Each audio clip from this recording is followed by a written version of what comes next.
ನಮಸ್ತೆ, ಮಾಲಾಯನ ಚಾನೆಲ್ಗೆ ಸ್ವಾಗತ. 15 ಸೆಪ್ಟೆಂಬರ್ 2024ರಂದು ನಾವು ವಿಯೆಟ್ನಾಂ ದೇಶದ ರಾಜಧಾನಿಯಾದ ಹನಾಯ್ ನಗರದಲ್ಲಿರುವ ಒನ್ ಪಿಲ್ಲರ್ ಪಗೋಡಾ ಎಂದು ಕರೆಯಲ್ಪಡುವ ವಿಶಿಷ್ಟ ವಾಸ್ತುವಿನ್ಯಾಸದ ಬೌದ್ಧರ ಆರಾಧನಾ ಮಂದಿರಕ್ಕೆ ಭೇಟಿ ಕೊಟ್ಟಿದ್ದೆವು.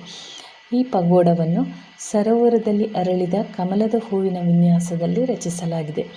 ನೀರು ತುಂಬಿರುವ ಸರೋವರದಲ್ಲಿ 1.25 ಮೀಟರ್ ಅಗಲ ಹಾಗೂ 4 ಮೀಟರ್ ಎತ್ತರದ ಒಂದು ಕಲ್ಲಿನ ಕಂಬವನ್ನು ಸ್ಥಾಪಿಸಿದ್ದಾರೆ.